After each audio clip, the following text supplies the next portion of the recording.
Assalamualaikum warahmatullahi wabarakatuh. Wahai sahabat Budi Sejati dan pemirsa Jejak Sang Guru dimana kalian berada.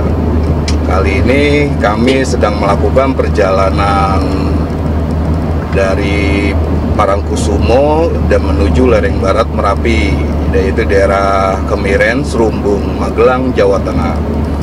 Nah, dari perjalanan ini ada tujuan tertentu, yaitu nanti bisa dijelaskan oleh Mas Kar, dan kebetulan saya ditemani kembali oleh Bobi Imam Riyadi yang dulu pernah ikutan di Rahim Mataram, Tahta Sultan, dan beberapa ekspedisi lain seperti mencari mata air rawa pening.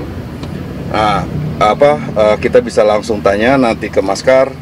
Mas Kar, Ya, ini perjalanan ini sebenarnya perjalanan apa sih? Biar pemirsa tahu, apakah ini bagian dari program JSG atau ada bagian dari program kegiatan misi tertentu atau kegiatan yang mungkin ada tanda kutip lainnya. oh ya. Monggo Mas Kar. Assalamualaikum warahmatullahi wabarakatuh. Sahabat Budi Sejati, saat ini Jejak Sang Guru sedang OTW dari pantai selatan, yaitu tepatnya Parangkusumo, yaitu Nenek Cepuri, Petilasan, yang Panembahan Senapati, ketemuan yang Ratu Kidul pada saat itu. Nah, JSG saat ini memang lain daripada yang lain. Apa yang dimaksud lain daripada yang lain? Sesuai dengan nama perguruan kita yang Budi Sejati adalah artinya kepribadian murni, dan tujuannya apa? Bertujuan membantu kepada sesama umat yang membutuhkan. Nah, tentunya membantu ini tidak lepas dari kita sebatas mohon dengan Allah. Nah, kebetulan JSG saat ini dimintain bantuan pada saudara kita yang tinggal di Jakarta, yang beliau mempunyai masalah, yaitu dianggaplah suatu penyakit, tapi yang sifatnya penyakit ya dikatakan non medis lah katakan. Udah berusaha juga mungkin kemana-mana, kebetulan kenalan dengan Jejak Sang Guru, yaitu langsung berkenalan dengan saya. Intinya adalah mohon bantuannya bagaimana menyelesaikan masalah beliau supaya diberikan kesehatan lahir maupun batin sekeluarga dan sampai keturunannya.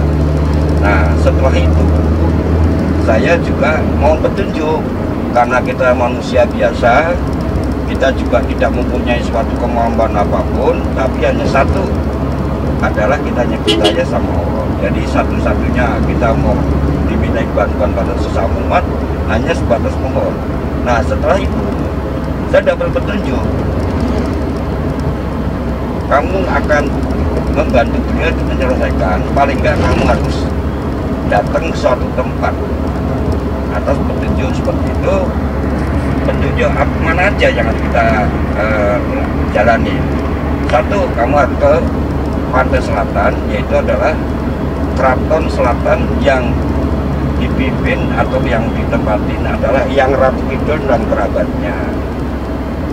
Makanya saya melaksanakan tugas untuk membantu sesama umat yang butuh. Di samping itu petunjuk selatan juga ada petunjuk berikutnya adalah di lereng Merapi Barat. Tepatnya adalah di desa Bakalan, Jamburjo, Kelurahan Kemiren, Serumbung, Magelang, yaitu di tepi Sungai Krasan. Nah, setelah kita tadi ke pantai selatan, kita mohon sama Allah atau petunjuknya, kita diberikan petunjuk suruh ngambil sesuatu, yaitu terus terang aja kita ngambil air lah gitu ya, diizinkan untuk membantu saudara kita yang lagi ada sedikit masalah masalah kesehatan. Nah setelah itu selesai tadi, sekarang kita OTW ke arah lereng Merapi Barat. Tempatnya ada satu tempat, yaitu adalah memang sumber keilmuan dari mukjizat yang diberikan ke saya ini. Sumber dari selatan, juga sumber dari lereng Merapi Barat. Ada dua tempat yang harus kita datangi nanti adalah, yaitu adalah Umbul. Umbul itu adalah mata air yang orang bilang pancuran, dialihkan dengan pancuran, dan juga nanti di Beringin Putih. Nah, Beringin Putih ini pun itu adalah sejarahnya orang pertama kali masuk Pulau Jawa, orang dari Mesir. Itu nanti ini kita udah ke sana. Nah, kita mohon petunjuk, mohon sama Allah dan mohon petunjuk dari apa namanya yang ada di sana, harus bagaimana lagi untuk membantu saudara kita ini yang ada kesulitan ini. Nah, setelah itu mungkin besok kita baru petunjuk juga harus satu tempat di mata air Rawapen itu.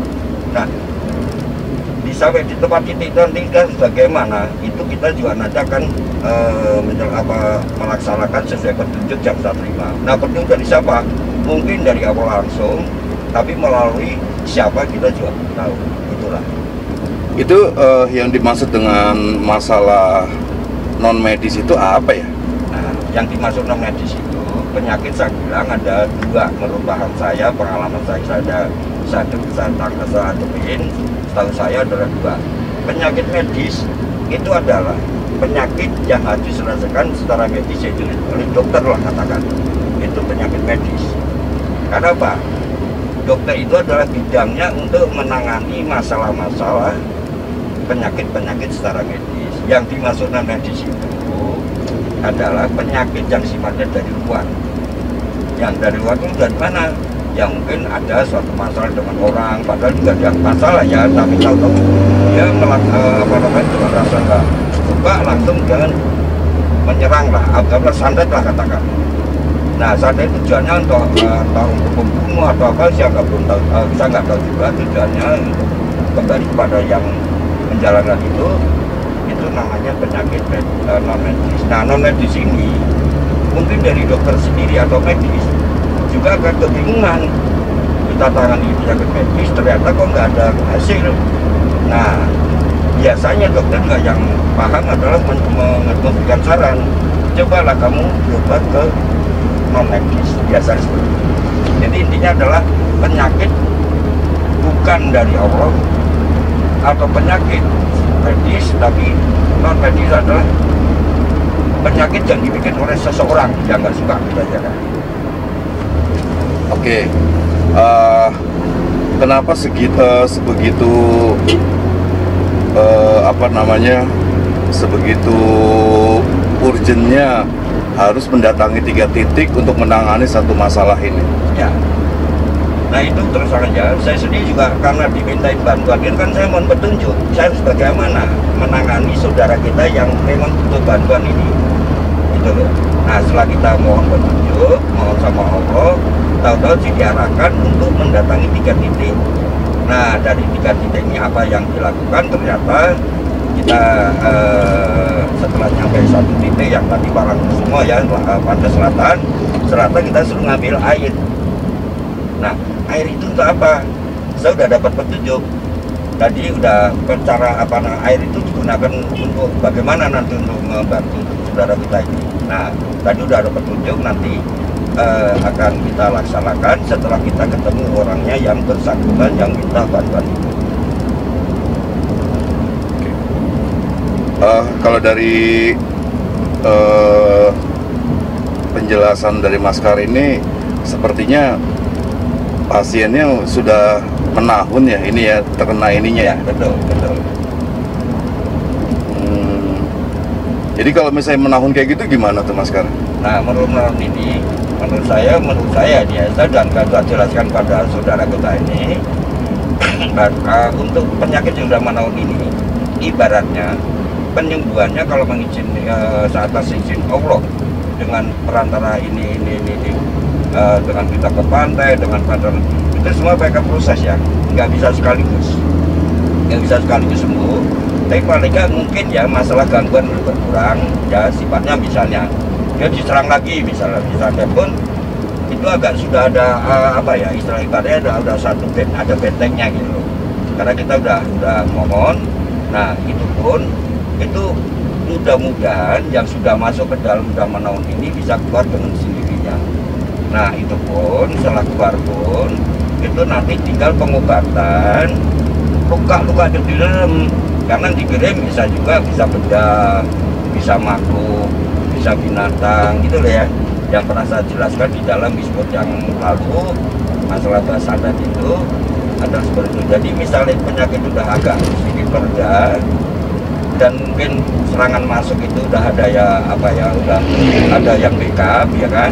Nah tinggal kita penyembuhan luka-luka ini yang akan makan waktu, jadi nggak bisa spontan kita sembuh, nggak bisa. Oke. Bobi ada pertanyaan?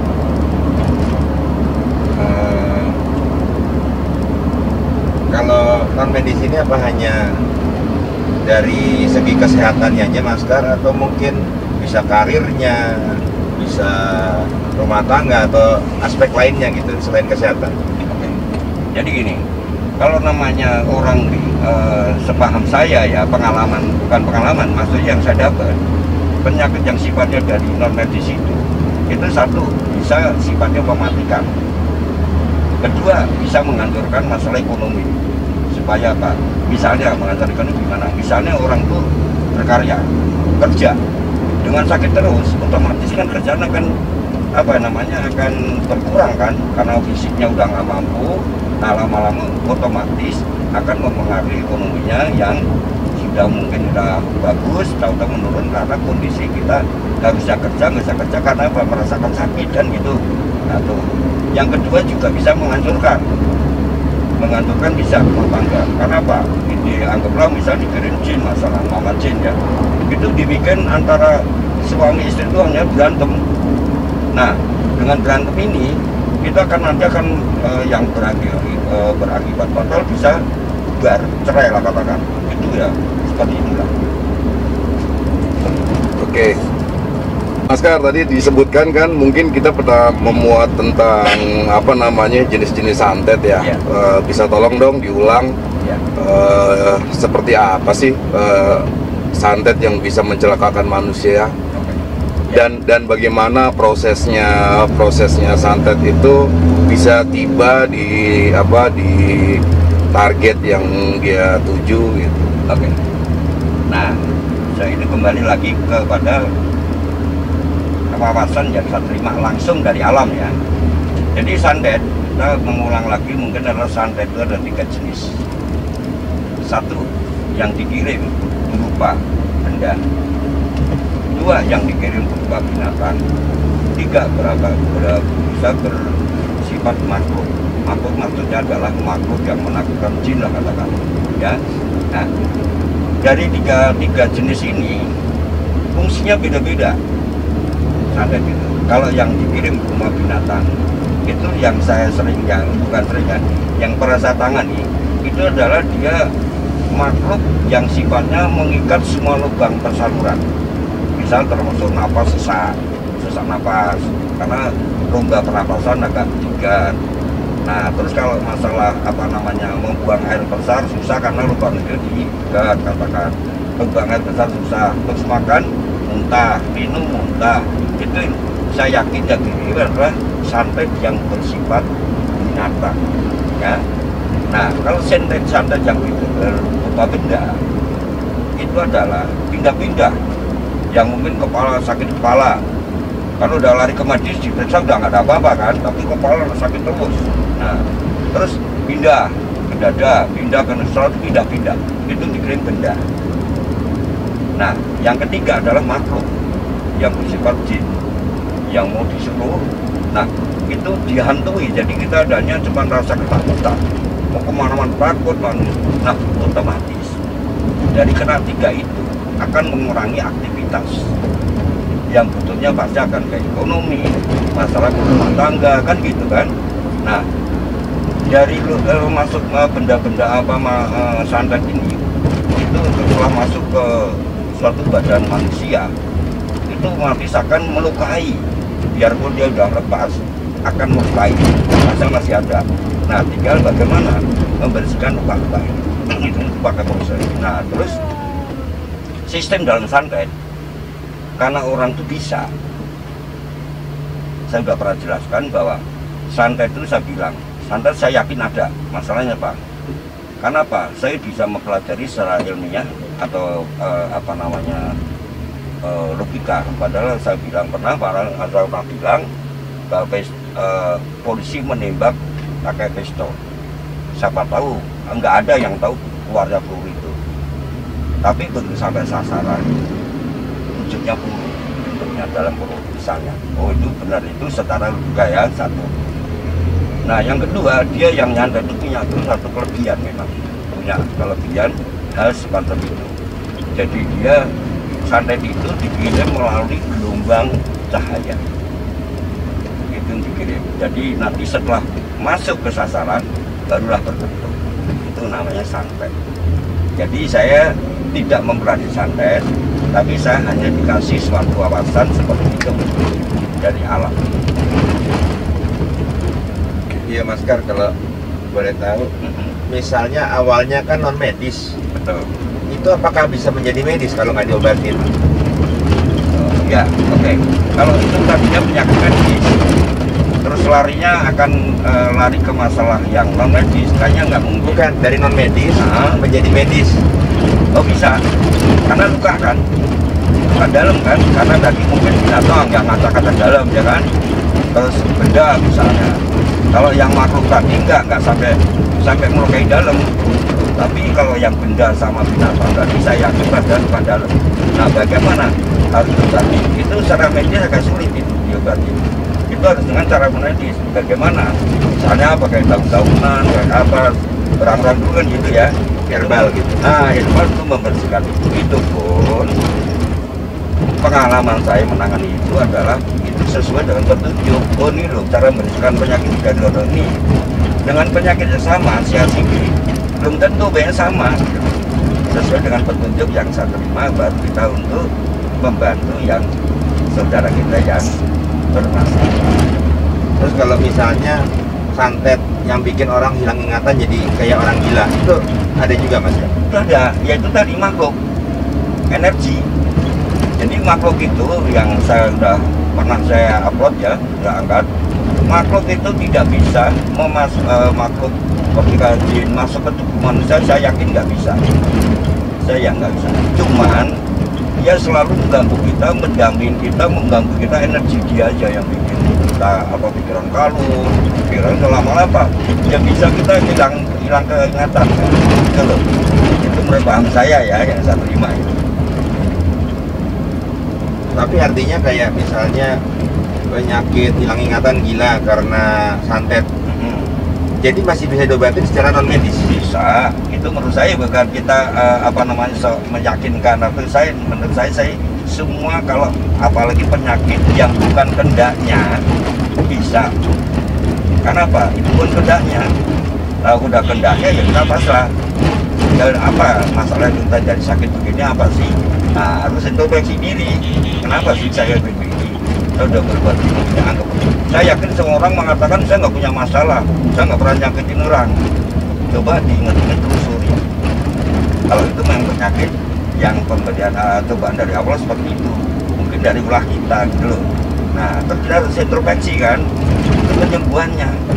Nah, tergantung si pasien mau nggak introspeksi, mau nggak mengakui. Kalau dia aja nggak mengakui ya nggak bisa dong. Tapi kalau dia mengakui, saya yakin bisa. Jadi semua penyakit menurut saya adalah bisa ditangani, dan obat itu sesuai dengan petunjuk itu yang saya saya alami seperti itu, membantu orang. Itu kan ini Mas, artinya penyakit kiriman ya, santet ya. Andai kata misalnya kita punya leluhur, itu mewariskan pusaka, nah ternyata pusaka itu kita nggak bisa ngerawat. Betul. Itu kan juga bisa menimbulkan penyakit. Betul. Dan itu gimana cara penanganannya? Apalah pusakanya kita singkirkan jauh-jauh, dibuang atau dikasih orang atau gimana? Ya. Jadi gini, kembali kepada masalah pusaka ya, ini yang berkaitan pusaka karena kita diwarisin dari seseorang. Kalau menurut paham saya, orang yang mewarisi, di sana ada suatu orang tua kita yang meninggal, dia punya barang pusaka, saya yakin itu akan diwariskan sesuai yang tepat, yang bisa memegang. Itu menurut saya. Tapi ada juga yang memaksakan diri, karena dari orang tua itu punya pusaka, yang sudah punya kodam, ya kan. Nah, tahu-tahu kita paksa, kita minta, apalagi orang tua udah nggak ada kan, tahu-tahu kita ambil. Itu bahaya juga, belum tentu kita bisa ngerawat. Karena apa? Kodam yang di dalam itu ada dari awalnya mungkin dari orang tua udah pernah merawat cara gini, setiap mungkin harus berjuang, harus diapain, dikasih ini. Nah, ternyata setelah dipegang orang lain atau keturunannya tanpa bukan langsung dari pemilik, itu dia nggak tahu cara rawatnya. Nah, dijimin saja. Nah, itu bisa itu malah membuat masalah kita. Nah, karena kodam itu nggak marah kan, kenapa saya dijimin? Sedangkan saya pernah waktu dipegang sama yang punya pertama langsung, itu yang punya itu selalu lurus. Kenapa sekarang enggak? Nah, suatu contoh gini, ada saudara kita kok ya, dia megang suatu barang keris sepasang, saya tahu, satu lo, satu lajer itu masih yang lurus, yang lo itu yang bengkok-bengkok gitu. Nah, begitu dia pegang, ternyata udah puluhan tahun, ternyata nggak pernah dirawat, hanya disimpan. Begitu saya nanya, terus saya diizinkan pegang, dia bilang nggak rawat kok. Tapi setelah kita pegang, kita buka, tinggal pegangannya. Jadi keris itu habis, isinya nggak ada. Jadi besinya udah nggak ada. Nah, terus saya berpikir lagi, kalau ini habis, mau nggak mau kan rontok ya, kotor sebuknya gitu loh. Itu tempat piring itu nggak ada sebuk satu gitu. Berarti pergi gitu? Ya itu menurut saya bukan pergi, udah istilahnya udah memang nggak tahu aja, hilang jiwa raganya udahlah, gitulah, hilang itu aja. Nah, itu tetap bermasalah pada yang megang karena nggak dirawat. Itulah risiko kalau dimegang barang-barang yang tidak cocok ataupun yang memaksakan diri untuk mempunyai suatu pusaka yang kita sendiri nggak tahu bahwa kita nggak apa yang harus kita lakukan selama pegang itu dibeban kan, akhirnya apa bisa menimbulkan kehidupan kita oleh penyakit dan sebagainya. Itu menurut saya ya. Oke.